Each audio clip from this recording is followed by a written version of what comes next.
திருவன் சரணம். நமோ தஸ்ஸு பகவதோ அரஹதோ சம்மா சம்புத்தஸ்ஸு.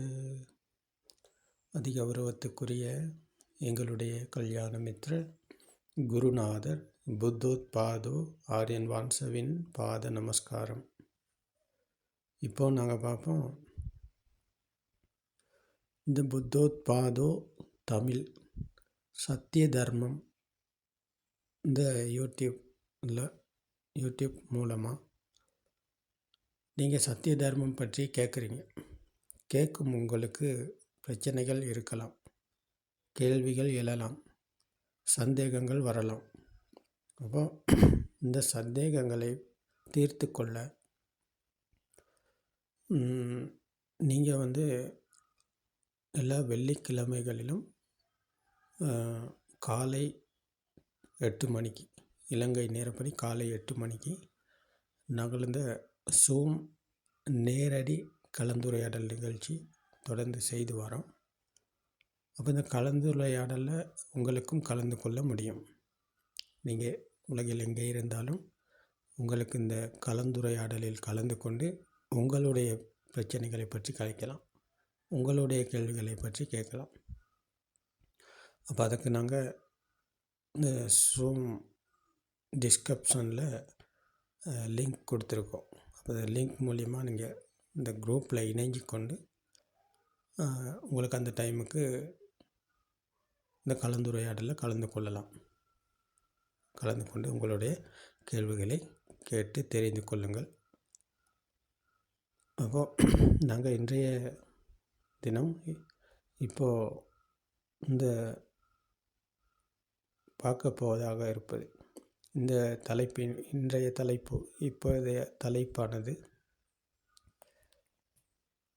துறவறம் என்றால் என்ன என்பதை நாங்கள் ஏற்கனவே பார்த்துருக்கோம். அப்போது பகவான் புத்தரவர்கள் கூறும் துறவறம் என்றால் என்ன, இன்றைய உலகத்தில் எது துறவறம் என்று துறவிகளாக இருக்கும் துறவிகள் சொல்வது என்ன என்பதைத்தான் நாங்கள் இந்த போதனையினூடாக கொஞ்சம் விளக்கமாகவும் கொஞ்சம் தெளிவாகவும் பார்க்க போகிறோம்.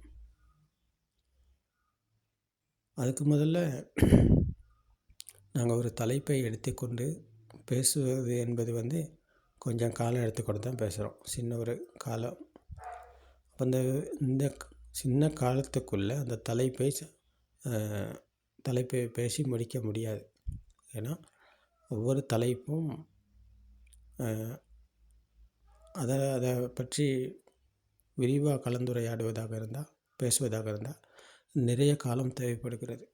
ஏன்னா அவ்வளவு தூரம் இதை பற்றி நாங்கள் கதைக்க வேண்டியிருக்கு. ஆனால் இது கொஞ்சம் கொஞ்சமாக தான் வெளிவரணும். கொஞ்சம் கொஞ்சமாக நீங்களும் கேட்க தான் இது உங்களுக்கு புரிய வரும். ஏற்கனவே நாங்கள் கூறிக்கொண்டது வந்தது போல் இப்போவும் நீங்கள் இதை கொஞ்சம் கொஞ்சமாக சேர்ந்து வாரீங்க. இப்போ தான் அப்போ சேர்ந்து வர அப்போ கொஞ்சம் கொஞ்சமாக அதிகரித்து நாங்கள் தலைப்புகளை அதிகமாக்கி அதை விரிவாக்கி இன்னும் நேரத்தை அதிகமாக்கி இன்னும் விரிவாக பேசுவதாக இருக்கிறோம். அப்போ நீங்கள் இதை பார்த்து நீங்கள் கேள்விகளை கேட்டால் தான் பிரச்சனைகளிலிருந்து உங்களுக்கு விடுதலை, விமோச்சனம் கிடைக்கும். அப்போது தான் அதற்கான பதிலும் இங்கேருந்து வரும். பிரச்சனை வந்தால் தான் பதில் வரும், கேள்வி வந்தால் தான் பதில் வரும். கேள்வி வராமல் இருந்தால் பதில் வராது.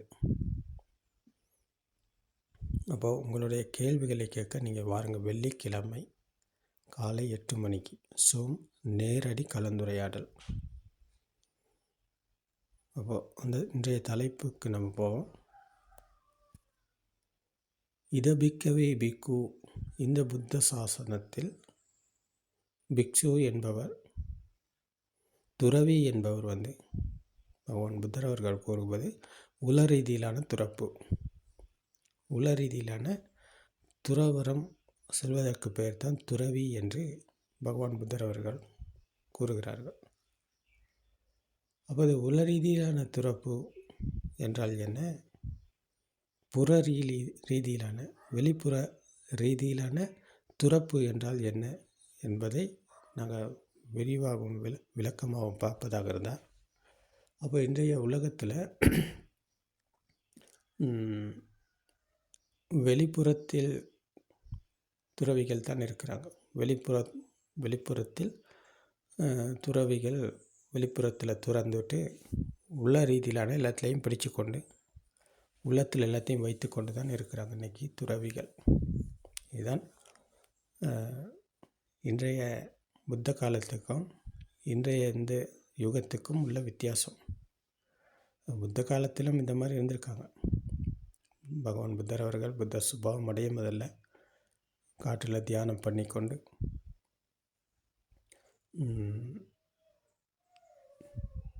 யாகம் வளர்த்து கொண்டு இதே போல் தவம் செய்து கொண்டு இந்த மாதிரி இருந்திருக்காங்க. முனிவர்கள், ரிஷிகள் அப்படின்னு சொல்லி, ஞானிகள்னு சொல்லி புத்த காலத்திலும் இருந்திருக்காங்க.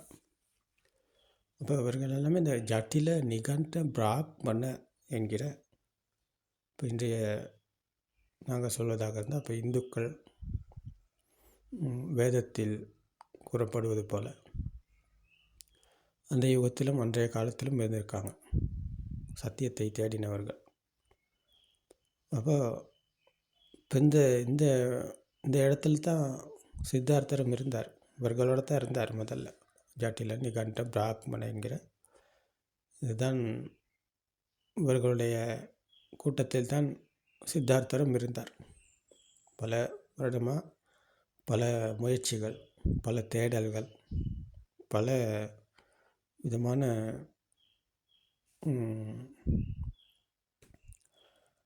ஆராய்ச்சிகள் இதெல்லாமே செஞ்சாங்க. ஆனால் கடைசியில் பார்க்க போனால் இப்போ இதில் எது உண்மை அப்படின்றத பார்க்க போனால், இப்போ ஜட்டில நிகண்ட பிராக்மண என்கிற இந்த மனிதர்கள் எல்லாமே கடைசி தியானம் பண்ணி கொண்டு தவம் செய்து கொண்டு இருந்தவங்க எல்லாமே அந்த சமத்த தியானத்தில் தான் இருந்தாங்க. சமத்த தியானம் என்பது தான் இந்த மனதை ஒரு நிலைப்படுத்துவது என்பது. மனதை ஒரு நிலைப்படுத்தி கொண்டு அதில் சமத்த சமாதியில், அந்த சமாதியில் மூழ்கி இருப்பது தான் இந்த சமத்த தியானிகள் செய்தாங்க. அப்போது அது புத்த காலத்திலும் செஞ்சாங்க. அப்போ இது எல்லாத்தையும் செஞ்சார் பகவான் புத்தர் அவர்கள். புத்த சுபாவம் அடையும் முதல்ல சித்தார்த்தர் அவர்கள் எல்லாமே எல்லா பயிற்சிகளையும் செஞ்சார். ரூப தியானம், அரூப தியானம் என்று எல்லா தியானங்களையும் செஞ்சு பார்த்தார். அந்தந்த சமாதியில் இருந்தார். அப்போது இந்த சமாதிகளில் இருந்தாலும் அது அமர்ந்து கொண்டு கண்களை மூடிக்கொண்டு இருப்பதனால் அந்த சமாதி நிலை என்பது இருக்குது. அது அந்த தண்ணீருக்குள் பந்தை அழுத்தி பிடித்து கொண்டிருப்பதை போல் அந்த சமாதியில் தான் மூழ்கி இருக்கிறாங்க. அப்போது அது இன்றைக்கும் அப்படி இருக்கிறாங்க. இன்றைக்கி காட்டில் தியானம் பண்ணி கொண்டு தவம் செய்து கொண்டு மனதை ஒரு நிலைப்படுத்தி கொண்டு உட்கார்ந்து கொண்டு இருக்கிறாங்க. அப்போ இப்படி இருக்கும் மனிதர்கள் சித்தார்த்தர் அவர்கள் அன்றாட தேவைகளை செய்து கொள்ள, சாப்பிடணும், குளிக்கணும், அன்றாட தேவைகள் இருக்குது, அதுகளை செய்யணும்.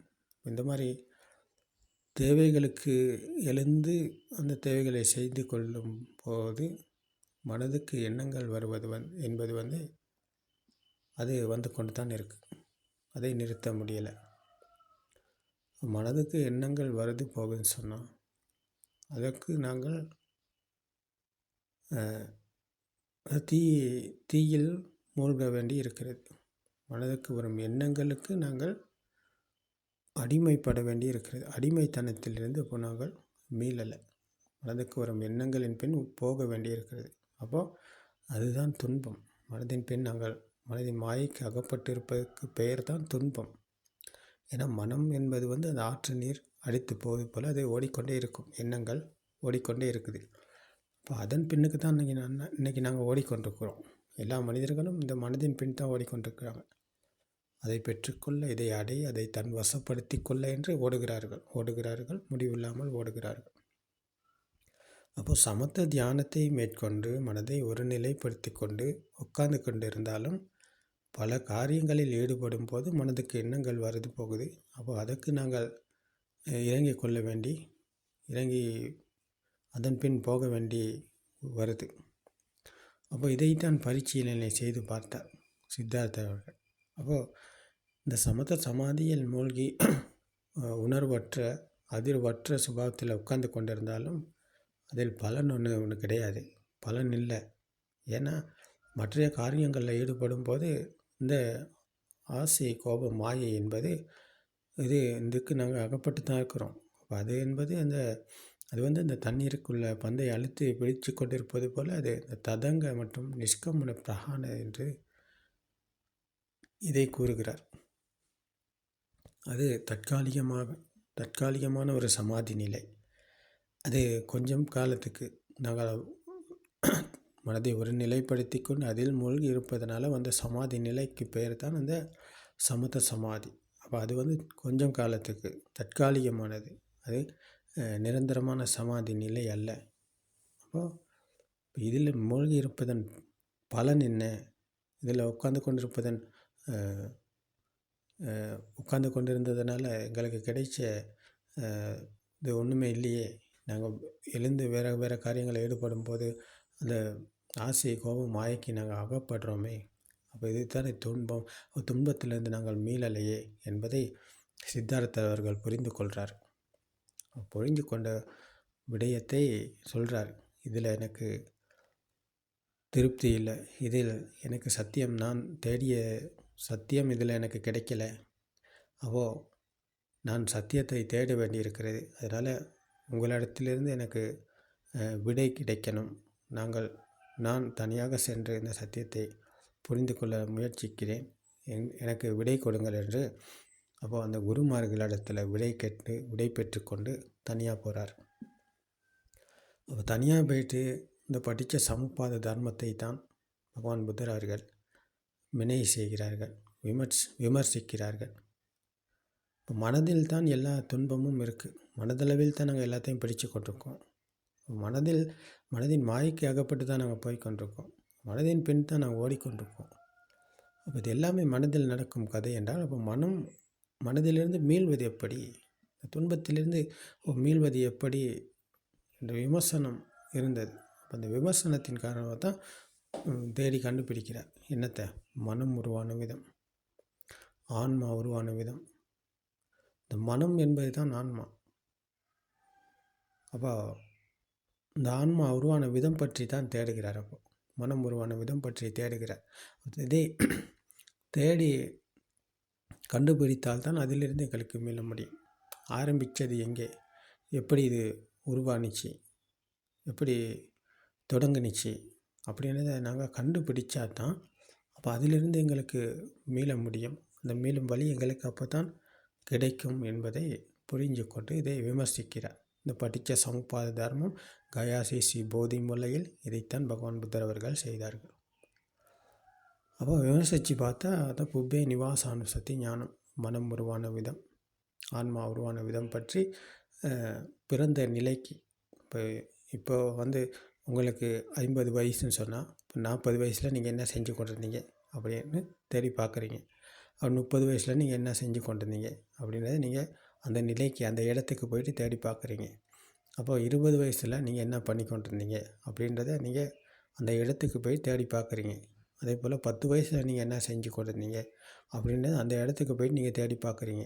இப்போ இதே போல் பிறந்தபோது நீங்கள் என்ன செஞ்சு கொண்டிருந்தீங்க அப்படின்ற தேடும் ஞானத்துக்கு பெயர் தான் இந்த புப்பே நிவாசானுசத்தி ஞானம். அப்போ இந்த நிலைக்குத்தான் பகவான் புத்தர் அவர்கள் சென்று பார்க்கிறார். பிறந்தபோது ஏதாவது இருந்ததா அப்படின்னு பார்க்குறார். பார்க்கும்போது பிறந்தபோது ஒன்றும் இருக்கலை. தாயின் வயிற்றில் இருந்து பிரசவித்த குழந்தைக்கு ஏதும் இருக்கலை, ஒன்றும் இருக்கலை. அப்போ ஏதும் இல்லை, ஒன்றும் இல்லைன்னு சொன்னால் அப்போ இங்கே தான் கதை ஆரம்பிச்சிருக்கு. அப்போ எல்லாமே இன்றைக்கி இருக்குது. எங்களுக்கு வீடு இருக்குது, வாசல் இருக்குது, அம்மா இருக்காங்க, அப்பா இருக்காங்க, உறவினர் இருக்கிறாங்க, காசு, தங்கம், பணம், பதவி, பட்டம், புகழ் எல்லாமே இன்றைக்கி இருக்குதுன்னு சொன்னால் இது எல்லாமே எங்கேருந்து உருவாச்சு, எப்படி வந்துச்சு அப்படின்றத அந்த புப்பே நிவாசானு சத்திய ஞானம் என்கிற இந்த மனம் உருவான விதம் பற்றின விமர்சனத்தை செய்து பார்த்தால்தான், அந்த நிலைக்கு சென்று பார்த்தால்தான் இது எல்லாமே எப்படி வந்துச்சு, எங்கேருந்து வந்துச்சு அப்படின்றத எங்களால் கண்டுபிடிக்க முடியும். அப்போ இதைத்தான் செய்தார். அப்போ செய்து பார்த்தா உண்மையிலேயுமே பிறந்தபோது ஒன்றுமே இருக்கலை. சித்தார்த்தர் என்ற பெயர் கூட இருக்கலை. பிறந்ததுக்கு பிறகு தான் பேரும் கூட வச்சாங்க.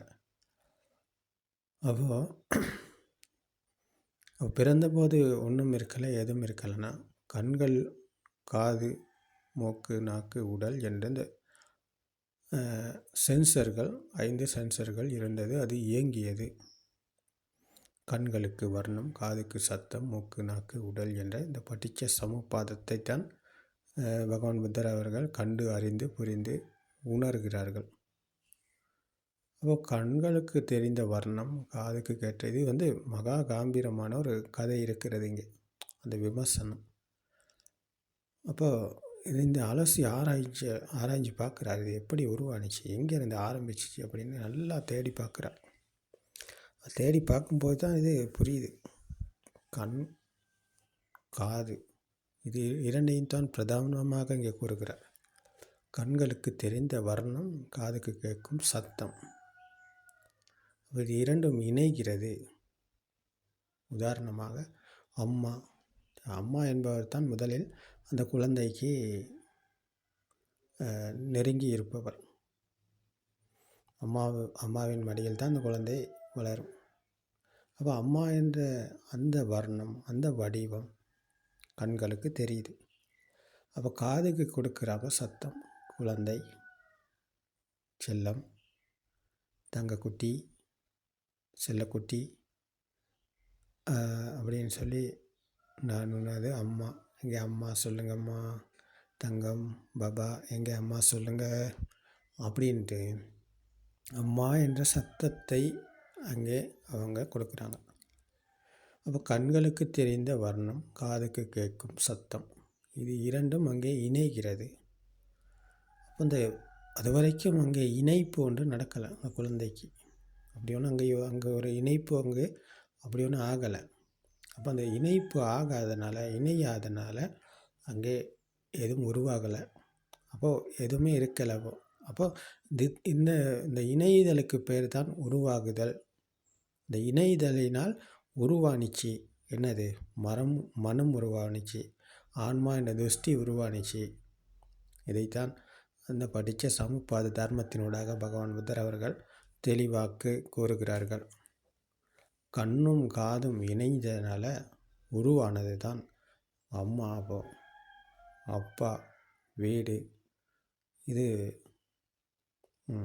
அண்ணன், இது அக்கா, இது தாத்தா, இது பாட்டி அப்படின்ட்டு இது மேசை, கதிரை, கதவு, ஜன்னல் இவைகள் எல்லாமே இப்படித்தான் உருவானிச்சு. கண்களுக்கு தெரிஞ்சதுக்கு, காதுக்கு கேட்டதுக்கு, அது இரண்டும் இணைஞ்சது வெளியில் இருக்கிறது என்று பிரித்து கொண்டது. அப்போது இணைதலினால் உருவானது தான் இது எல்லாமே. இணைஞ்சனால உருவானிச்சு. இப்போ இணையாத போது அங்கே உருவாகி இருக்கலை. பிறந்த போது ஒன்றும் இருக்கலை, எதுவுமே இருக்கலை. அப்போ இது இரண்டும் இணைஞ்சனால, கண்ணும் காதும் இணைஞ்சனால எல்லாமே உருவானிச்சு. கதவு, மேசல், ஜன்னல், அம்மா, அப்பா எல்லாமே உருவானிச்சு. உருவானது வெளியில் இருக்குது. இல்லை, உருவானது வெளியில் இல்லை, இது மனதில் தான் இருக்குது. இதுதான் அந்த ஆன்மா என்ற துஷ்டி. துஷ்டியின் நூடாகத்தான் நாங்கள் வெளியில் இருக்குது, உண்மையாக இருக்குது அப்படின்னு சொல்லி இன்றைக்கி நினச்சி பிடிச்சு கொண்டிருக்கோம்.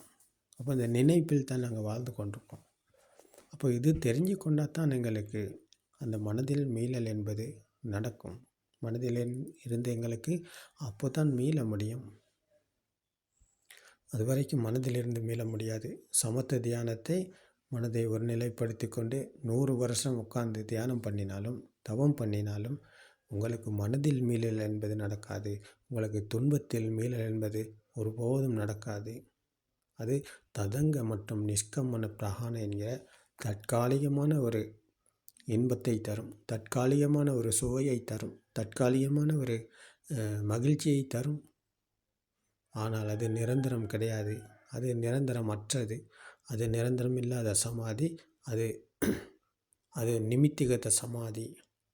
அது நிமித்தத்துக்குள் மனதை ஒரு நிலைப்படுத்தி கொண்டு வைத்து இருந்ததுனால அது நிமித்தத்துக்குள் உருவான சமாதி. அது தற்காலிகமானது. அது நிரந்தரம் இல்லாத சமாதி. அப்போ அந்த நிலையில் இருக்கும் ஒரு மனிதன் காவி உடையை அணிந்து கொண்டு அந்த சமத்த சமாதியில் மூழ்கி இருப்பாராக இருந்தால் அது இதபிக்கவே பிக்கு. இந்த புத்த சாசனத்தின் அது புத்த சாசனத்தில் அவர் ஒரு துறவி கிடையாது என்று பகவான் புத்தர் அவர்கள் கூறுகிறார்கள். அப்போது இதபிக்கவே பிக்கு, இந்த புத்த சாசனத்தின் பிக்ஷுவானவர் தான் இந்த மனம் உருவான விதம் பற்றி, இந்த ஆன்மா உருவான விதம் பற்றி விமர்சித்து அலசி ஆராய்ந்து இது கண்டு புரிந்து கொள்பவர் தான் இதபிக்கவே பிக்கு, இந்த புத்த சாசனத்தின் துறவி என்று கூறுகிறார். ஏனென்றால் ஏன் இப்படி கூறுறார் அப்படின்னு பார்த்தா, இப்போ வெளியில் எல்லாமே இருக்குது. இந்த புத்த சாசனத்தின் பிக்ஷு என்பவர் வெளிப்புறத்தில் எதுவும் இல்லை, எல்லாமே மனம்தான். நாங்கள் மேசை என்றாலும் ஒரு எண்ணம், கதிரை என்றாலும் ஒரு எண்ணம், அம்மா என்றாலும் ஒரு எண்ணம். அப்போ எல்லாமே எண்ணங்கள். அப்போது எல்லாமே எண்ணங்கள் என்றால் அது கண், காது, மூக்கு, நாக்கு, உடல் என்ற இந்த 5 உற்பத்தி நிலையங்களும் இணைஞ்சனால உருவானுச்சு. இணைதலின் ஊடாக உருவானது தான் அம்மா, அப்பா எல்லாமே. அவள் உருவானது வெளியில் இருக்குது இல்லை. நாங்கள் கண்ணை மூடிக்கொண்டா வெளியில் உருவம் இல்லை, காதை மூடிக்கொண்டா சத்தமும் இல்லை. அப்போது ஆனால் இந்த கதை மனசில் ஓடிக்கொண்டு தானே இருக்குது. மனம் உருவான விதத்திலிருந்து இந்த கதை ஆரம்பிக்குது. இந்த ஆன்மா உருவான விதத்திலிருந்து இந்த கதை ஆரம்பிக்குது. அந்த ஆரம்பித்தது அது சத்தமும் வர்ணமும் இணைஞ்சனால அங்கே ஒரு அதிர்வு பிறந்தது. அந்த அதிர்வுக்கு பேர் தான் ஆன்மா என்ற துஷ்டி. அந்த அதிர்வு என்பது தொடர்ச்சியாக சுழன்று கொண்டே இருக்குது. பிறந்ததிலிருந்து ஒரு மனிதன் சாகும் வரை இதுதான் நடந்து கொண்டிருக்கு, சுழன்று கொண்டே இருக்குது. இது வேகமாக சுழலுது. அப்போ அம்மா என்கிற அந்த எண்ணத்துக்குள் 1000 எண்ணங்கள் இருக்குது. அம்மா என்னை படிக்க வைத்தவர், எனக்கு பால் ஊட்டியவர், என்னை பாடசாலைக்கு அழைத்து சென்றவர், என் தாய் இல்லாமல் நான் இல்லை, என் தாய் தான் உலகம் அப்படின்னு சொல்லி அம்மாவை பற்றின கற்பனை கதைகள் 1000 எண்ணங்கள் அதற்குள் படிந்து இருக்குது, அந்த அம்மா என்ற எண்ணத்துக்குள்ள. அப்போ இதுதான் அந்த வேகம், அந்த சுழற்சி. ஒரு எண்ணத்துக்குள் பல எண்ணங்கள். அப்போ அந்த சுழற்சியின் காரணமாக, அது வேகத்தின் காரணமாக, அதை சுழல்வதன் காரணமாக இது எல்லாமே உண்மை என நம்பி நாங்கள் பிடிச்சி அதன் பின்னுக்கு அந்த எண்ணங்களுக்கு நாங்கள் அடிமையாகி இருக்கிறோம். எண்ணங்களில் நாங்கள் வாழ்ந்து கொண்டிருக்கிறோம். அப்போ இதுதான் மாயை, கற்பனை, ஃபேண்டசி. அப்போ இதிலிருந்து மீள்வதற்குத்தான் இந்த வழியை போதிக்கிறார்.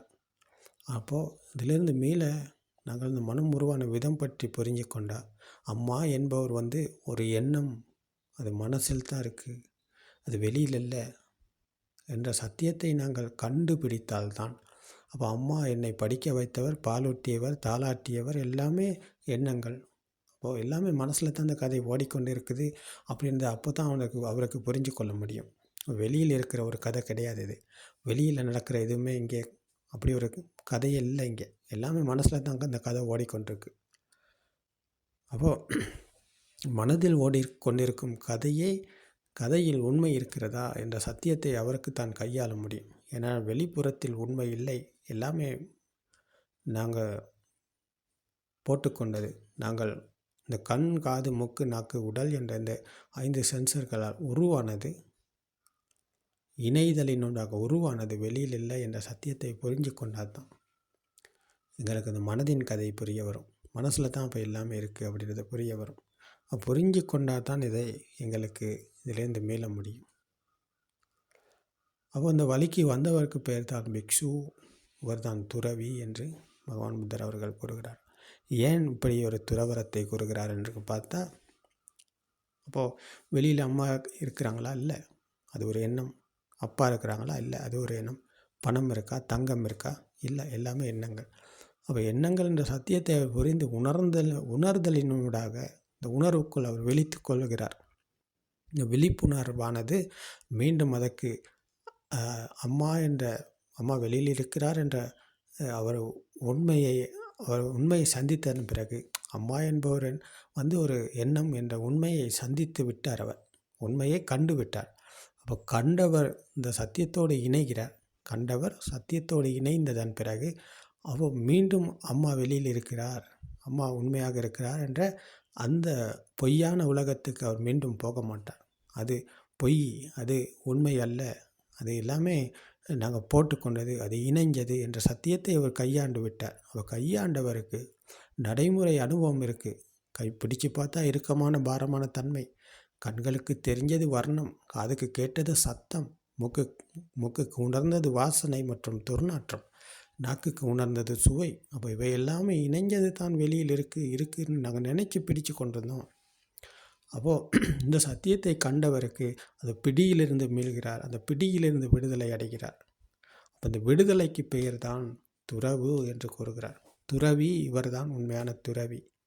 அவர் உளரீதியில் எனக்கு துறக்கிறார், உள்ளத்தில் இருந்து துறக்கிறார், வெளியில் இருக்கின்ற பிடிப்பிலிருந்து விடுதலை பெறுகிறார் என்றால் இதுதான் உண்மையான துறவி என்று கூறுகிறார் பகவான் புத்தர் அவர்கள். அப்போது இது சாந்திட்டிக தர்மம், இது அகாலிக தர்மம், இது ஏய் பசிக்கோ பனைக்கோ பச்சு பண்ண தர்மம். இது நீங்கள் பார்த்தீங்க சொன்னால் உங்களாலும் புரிஞ்சு உணர முடியும். உங்களுக்குள் இது பிரத்யட்சமாகும். ஏன்னா இது ஒரு கற்பனை கிடையாது, இது ஒரு கதை கிடையாது. இதெல்லாமே உண்மை சம்பவம், உண்மை நடைமுறையில் அனுபவத்தில் கூறுகிறார்கள். நடைமுறை அனுபவம். அப்போ நீங்களும் இதை அனுபவித்து பார்த்தீங்க சொன்னால் உங்களுக்கும் இதை கையாள முடியுமாக இருந்தால் நீங்களும் இந்த சத்தியத்தை உங்களுக்கும் இதை பிரத்யட்சம் அடைய முடியும். அப்போது இந்த படித்த சமுப்பாத தர்மத்தினூடாகத்தான் ஒருவர் துறவியாகுகிறார். மனம் உருவான விதம், ஆன்மா உருவான விதம் பற்றி தெரிந்து புரிந்து கொண்டு அந்த புரிதலினூடாக அவர் சத்தியத்தை உணர்கிறார் என்றால் அந்த உணர்வில் அவர் விழித்து கொள்ளும் போது வெளியிலிருந்து அவர் விடுதலை பெறுகிறார். வெளி உலகத்திலிருந்து, காம பூமி கர்ம பூமியிலிருந்து அவர் விடுதலை பெறுகிறார். அவர் கர்ம பூமியிலிருந்து காம பூமியிலிருந்து யார் விடுதலை பெறுகிறார் என்றால் இந்த படித்த சமுப்பாத தர்மத்தை புரிந்து கொள்பவர் தான் விடுதலை பெறுகிறார். இப்போ இவருக்கு பெயர் தான் துறவி. உண்மையான துறவி இவர் தான். உண்மையான உளரீதியிலாக துறக்கும் துறவி இவர் தான். இவர் காவி உடையை அணிந்து கொள்ளவில்லை. இவர் வீட்டில் எதையுமே விட்டுட்டு வெளியில் போகலை. எல்லாத்தோடையும் சாமானியமான முறையில் வாழ்கிறார். எல்லாத்தோடையும் இணைஞ்சு சாமானியமான வாழ்க்கையை தான் வாழ்கிறார். ஆனால் இவர் உளரீதியிலாக துறக்கிறார், உளரீதியிலான முன்னேற்றம் அடைகிறார். காம பூமியிலிருந்து மீள்கிறார், கர்ம பூமியிலிருந்து விடுதலை பெறுகிறார். மீண்டும் அவருக்கு கர்மா கிடையாது. கர்ம பூமியை வென்றவருக்கு மீண்டும் கர்ம பூமியில் பிறப்பதற்கு கர்மம் இல்லை. இதுதான் கர்மத்தை வென்ற சுபாவம். காரணம் அதன் பலன் என்ற சத்திய தர்மத்தை புரிந்து உணர்ந்த சுபாவம். இங்கே தான் புத்த சாசனம் மறுமலர்ச்சியை அடைகிறது என்று பகவான் புத்தர் அவர்கள் போதிக்கிறார்கள். அப்போ இது மகா காம்பீரம், மகா பரம சத்தியம், இது மகா சிங்கநாதம். இது மகா சிங்கநாதம். இது வெறுமனே வார்த்தை கிடையாது, வாயில் வந்ததை அடித்து விட்டுக்கிட்டு போகிற கதை கிடையாது. இது உண்மையில் இது மகா சிங்கநாதம். இப்போ நீங்களும் கேட்டு புரிஞ்சு உணர ட்ரை பண்ணிங்க சொன்னால், இந்த சத்தியத்தை பிடிச்சு கொண்ட ட்ரை பண்ணிங்க சொன்னால், முயற்சி பண்ணிங்க சொன்னால் உங்களுக்கும் இதை புரிஞ்சு கொள்ள முடியும். நீங்கள் உலகத்தில் எங்கே இருந்தாலும் இந்த கர்ம பூமியை உங்களுக்கு முறியடித்து கர்மத்திலிருந்து மீள முடியும். உங்களுக்கு மீண்டும் கர்மா கிடையாது. அப்போ நீங்கள் தான் உண்மையான துறவி. இதை பிக்கவே பிக்கு, இந்த புத்த சாசனத்தின் துறவி என்பவர் இவர் தான். உல ரீதியிலான துறப்பவர். வெளியில் சும்மா நடிகர் அல்ல அவர். இன்றைக்கி இருக்காங்க உலகத்தில் வெறும் நடிகர்கள். பேருக்கு பிக்ஷு என, பேருக்கு துறவி என காவி உடைகளை அணிஞ்சு கொண்டு தலையை மொட்டையை போட்டுக்கொண்டு உலகத்தை ஏமாற்றும் போலியானவர்கள் அல்ல இந்த புத்த சாசனத்தின் பிக்ஷு என்பவர். அவர் உள ரீதியிலாக துறக்கிறார் என்றால் அவருக்கு பிடித்து கொள்ள ஒன்றும் இல்லை, அவருக்கு விடுறதுக்கும் ஒன்றும் இல்லை, பிடிச்சு கொள்ளவும் ஒன்றும் இல்லைன்னு சொன்னால், விடுறதுக்கும் ஒன்று இல்லைன்னு சொன்னால், அப்போ இங்கே தான் துறவி இருக்கிறார். இதுதான் துறவரம். பிடிச்சு கொண்டு நான் விட்டுட்டேன் அப்படின்னு சொல்லி கொண்டு இருப்பவர் அல்ல இவர். இன்றைக்கி அப்படி தான் இருக்கிறாங்க நிறைய பேர். எல்லாத்தையும் விட்டுட்டு எங்கேயாவது போய்ட்டு உட்காந்துக்கிட்டு மனசளவில் எல்லாத்தையும் பிடிச்சிக்கிட்டு தான் இருக்காங்க.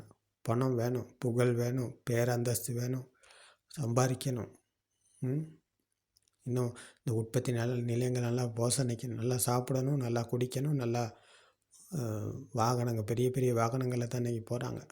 நடந்து போகிற பிக்ஷு ஒருத்தர் இங்கே இல்லை, காண்றதுக்கு இல்லை. எல்லாமே பெரிய பெரிய வாகனங்களில் போகிறாங்க. இதெல்லாமே துறவி என்பவர் துறவியின் குணம் இது தானா? அவருடைய செயல்பாடு இதுவாகவா இருக்கும்? இல்லை, சத்தியத்தை புரிந்து கொண்டவர் சாமானியமான நிலையில் தான் வாழ்வார். அவர் எளிமையான வாழ்க்கையை வாழ்வார். அவர் எந்த ஒரு ஆடம்பரத்துக்கும் போக மாட்டார். அவரிடம் ஈகோ இருக்காது, அவரிடம் ஆணவம் இருக்காது, அகங்காரம் இருக்காது. அவர் சாமானியமான எளிமையான வாழ்க்கையை எளிமையாக வாழ்பவர் தரையில் காலை வைத்து நடந்து போவராக இருப்பார். புத்தரை போல. புத்தர் அவர்கள் நடந்து தான் போனார், பிச்சை எடுத்து சாப்பிட்டார். பிண்டபாத்தையில் பிச்சை எடுத்து சாப்பிட்டு நடந்து போனார். பல மைல்கள் நடந்து போயிட்டு பிச்சை எடுத்து சாப்பிட்டு பல மைல்கள் நடந்து போயிட்டு மற்றவர்கள் சத்தியத்தை போதனை செய்தார். அப்போ அந்த இடத்துல இன்றைக்கி யார் இருக்கிறா? அந்த இடத்துல இன்றைக்கி யாருமே இல்லை. எல்லாமே போலியானவர்கள், பொய்யானவர்கள். அப்போது உளரீதியிலான துறவரம் என்பதும் வெளிப்புறத்தில் துறவி என்பவரும் ரெண்டும் வேறு. இது ரெண்டுக்கும் வித்தியாசம் நிறைய இருக்குது. அப்போது நீங்கள் பார்க்கும் இடத்தில் எல்லாமே இருப்பவர்கள் வெளிப்புறத்தில் துறவிகளாக இருக்கிறார்கள். அவர்கள் வெறும் நடிகர்களாகத்தான் இருக்கிறார்கள். நடிகர்கள் இருக்கலாம், ஆனால் உண்மையை உணர்ந்தவர் நடிகர் போல அவர் யாரையும் ஏமாற்றும் இடத்தில் இருக்க மாட்டார். யாரையும் ஏமாற்றி தன்னுடைய தேவைகளை செய்து கொள்ள, தன்னுடைய இச்சையை பூர்த்தி செய்து கொள்ள, தனக்கு தேவையானதை பெற்றுக்கொள்ள என்ற நிலையில் அல்ல அவர் இருப்பார். ஏன்னா தனக்குன்னு பெற்றுக்கொள்ள இங்கே அவருக்கு எதுவுமே கிடையாது. தனக்குன்னு சேர்த்து கொள்ளவோ, தனக்குன்னு வைச்சு கொள்ளவோ, தனக்குன்னு பிடிச்சு கொள்ளவோ அப்படின்னு அவருக்கு இங்கே எதுவுமே கிடையாது. இந்த சத்தியத்தை புரிஞ்சு உணர்ந்தவர் தான் பிக்ஷு. அவர் அந்த நொடிக்குள் விழித்து கொண்டவர். நொடிக்குள் விழித்து கொண்டவருக்கு 3 காலங்கள் உண்மையாகாது. அப்போ எல்லாமே கற்பனை. அப்போ கற்பனையிலிருந்து மீண்டவர் இந்த நொடிக்குள் விழித்து கொள்ளுகிறார் என்றால் அப்போ எல்லாமே சங்காரா. சப்பே சங்காரா அனிச்சா யதா பஞ்ஞாய பசதி அத்தி நிப்பந்தி துக்கே ஏசமக்கோ விசுத்தியா. எல்லாமே எண்ணங்கள், எல்லா எண்ணங்களும் அனித்தியமானது. அப்போது எந்த எண்ணமாக இருந்தால் நிகழ்காலம், எதிர்காலம், இறந்த காலம் எல்லாமே எண்ணங்கள். அப்போ எண்ணங்களில் உண்மை இல்லை, சத்தியம் இல்லை என்ற சத்தியத்தை புரிஞ்சு கொண்டவருக்கு இது எல்லாமே அனித்தியம். நிரந்தரமாக நிற்பது எதுவுமே கிடையாது. எல்லாமே அனித்தியம். நிச்சயம் என்று எதுவுமே சொல்வதற்கு இங்கே ஒன்று கிடையாது. யதா பஞ்ஞாய பசதி. இதை பார்ப்பவருக்கு இது எல்லாமே அனித்தியம் என்று பார்ப்பவர், இதை காண்பதற்கு பெயர் தான் யதார்த்தத்தை காண்கிறார் என்ற இந்த பிரக்ஞாவுக்கு தான் அது அகப்படுகிறது. இந்த அகப்படுவது இந்த பிரக்ஞாவுக்கு. சப்பே சங்கார அனிச்சா யதா பஞ்ஞாய பசதி. இந்த யதார்த்தத்தை காண்பதற்கு பெயர் தான் பிரக்ஞா. இது எதுலையுமே நிரந்தரம் இல்லை, எதுவுமே இங்கே நிற்பது கிடையாது, எதுவுமே இங்கே நிலைச்சி இருப்பது கிடையாது. எல்லாமே அனித்தியம், எல்லாமே எண்ணங்கள், எல்லாமே கற்பனை. இந்த சத்தியத்தை புரிஞ்சு உணர்ந்து இதை கண்டுபிடித்த நிலைக்கு பேர் தான் பிரக்ஞா. அப்போ அந்த பிரக்ஞா பாவேத்தப்பங் விஞ்ஞானம் பரிஞையங் என்றால் பிரக்ஞா என்ற இந்த இன்றிய இந்த ஒரு உற்பத்தி நிலையம் போல் அது இயங்கத் தொடங்கும் போது மற்ற எண்ணங்களுக்கு வேல்யூ இல்லாமல் போகுது. மற்ற எண்ணங்களுக்கு மீண்டும் அகப்படாமல் அவர் போகிறார். அப்போ இதுதான் பிரக்ஞா பாவேத்தப்பங் விஞ்ஞானம் பரிஞையங் என்று கூறினார்கள். பிரக்ஞா என்ற இந்த உற்பத்தி நிலையமாக அது இயங்கத் தொடங்கும் போது அது அந்த இயங்குதலின் ஊடாக மீண்டும் ஒரு மனதுக்கு அடிமையாக மாட்டார், எண்ணங்களுக்கு அடிமையாக மாட்டார். அந்த பிரக்ஞா என்ற அந்த அந்த உற்பத்தி நிலையத்தில் இந்த உற்பத்தி நிலையமாக அது இயங்கி அது நிர்வாணத்துக்கு அழைத்து செல்லும் என்று பகவான் புத்தர் அவர்கள் கூறுகிறார்கள். அவருக்கு மீண்டும் எண்ணங்களில் அவர் உண்மை காண மாட்டார். எண்ணங்கள் எல்லாமே கற்பனை என்ற சத்தியத்தை அவர் கையாளுபவர். அப்போ இதுதான் வழி. ஏசமங்கோ விசுத்தியா, இந்த ஒரே ஒரு வழிதான் இருக்கிறது, வேறு வழிகள் கிடையாது. ஏசமங்கோ விசுத்தியா என்றால் இதுதான் வழி, இது ஒரே ஒரு வழிதான் இருக்கிறது, இதை தவிர வேறு வழிகள் எங்கேயுமே கிடையாது என்ற சத்தியத்தை தான் பகவான் புத்தர் அவர்கள் போதிக்கிறார்கள். அப்போ அது இன்றைக்கி உங்களுக்கு கேட்குதுன்னு சொன்னால், நீங்கள் இதை கேட்குறீங்க சொன்னால் நீங்கள் பாக்கியவான்கள், நீங்கள் மகவரும் புண்ணியவான்கள். ஏன்னா இதை கேட்பவர்கள் இன்றைக்கி உலகத்தில் 800 கோடி பேர் இருந்தாலும் அதில் கேட்பவர்கள் வெறும் 8 பேராக இருக்கலாம். அப்போது நீங்கள் பாக்கியவான்கள் இல்லையா? நீங்கள் பாக்கியவான்கள் தான். உங்களுக்கு விளங்குதுன்னு சொன்னால் நீங்கள் பாக்கியவான்கள். கேட்டுட்டு போகாதீங்க, கேட்டு விமர்சித்து பாருங்கள், நடைமுறையில் கையாண்டு பாருங்கள், உங்களுக்கும் இதை புரிந்து உணர முடியும். அப்போது அங்கே தான் ஒரு துறவி தோன்றுகிறார். துறவி என்பவர் இந்த உல ரீதியிலான துறப்பவருக்கு பேர் தான் துறவி. இதுதான் பகவான் புத்தர் அவர்கள் கூறிய துறவி. இதபிக்கவே பிக்கு, இந்த புத்த சாசனத்தின் துறவி என்பவர் இவர் தான். அப்போது மீண்டும் ஒரு போதனையில் சந்திப்போம். உங்கள் அனைவருக்கும் நிர்வாணத்தினூடாக மன நிம்மதியை, மன ஆறுதலை, மன மகிழ்ச்சியை பெற்று துன்பத்திலிருந்து விடுதலை பெற, மனதிலிருந்து விடுதலை பெற இந்த சத்திய தர்மம் உங்களுக்கும் துணையாக இருக்கும். திருவன் சரணம்.